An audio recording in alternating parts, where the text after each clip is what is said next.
Alright, so today I had this ingenious idea for a way to clean a Zippo. Now I've seen sonic cleaners and stuff that you can buy and you put your gun or knife or Zippo or whatever you feel like cleaning, and it shakes and vibrates the water sonically and gets all the particles and dirt off.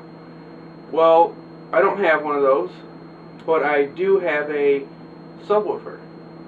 So I figure, let's put a cup of water on the subwoofer with a Zippo in it and see what happens. This ought to really piss the neighbors off. So this is what it looks like. Very dirty, sooty. It hasn't ever been cleaned. So I figured this would be a good idea. Not a good idea, but a fun idea and a fun way to clean it. But yeah, very dirty, very sooty. So I'm going to take it apart and we're going to test this theory out. Alright, got the lighter all taken apart now. And it's so much lighter without that. Weird. One thing, when you take a lighter apart, don't lose your flint. I mean, I got tons of them, but still, that's the number one thing that happens. And when you're looking through it, check everything out. Like I can see right here, let me turn macro back on, this thing is in desperate need of a wick.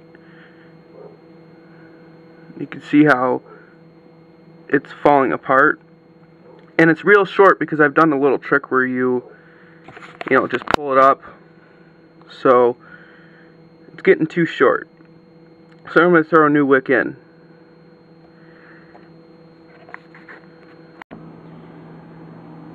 Alright, now we got the Zippo. Nothing in it. Completely empty. What I did, I took a little container, put water and 409 in it, put it on top of a subwoofer, and I found that rock music works better actually for keeping a steady vibration on there. We're going to start with the insert first. We're just going to drop it in there. And we're going to try cleaning it.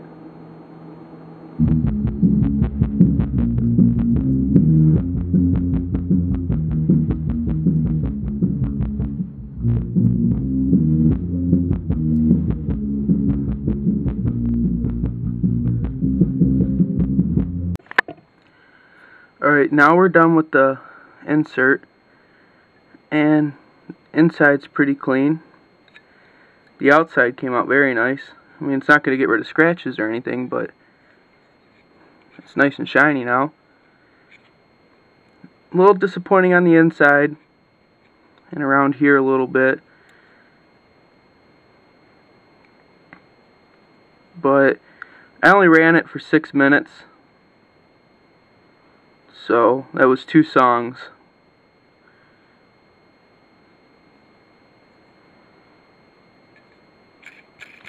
But it came out pretty good. I mean, I didn't have to do anything besides pull everything out of the inside of it.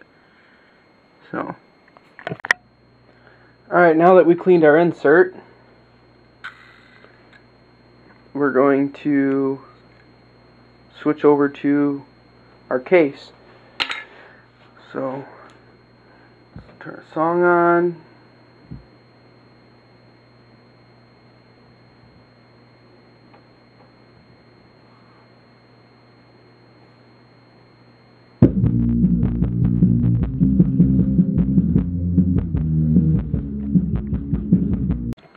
Alright, now we're done with the case.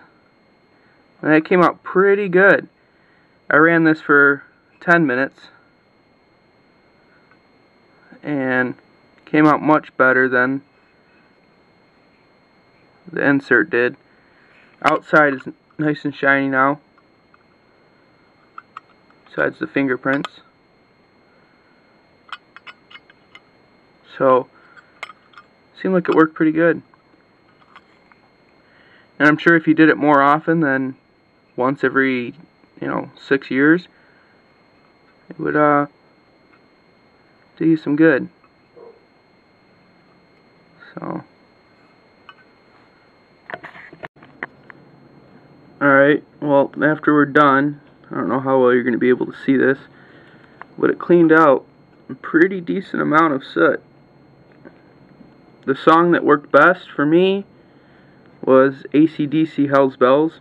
The beginning of it really shook everything loose.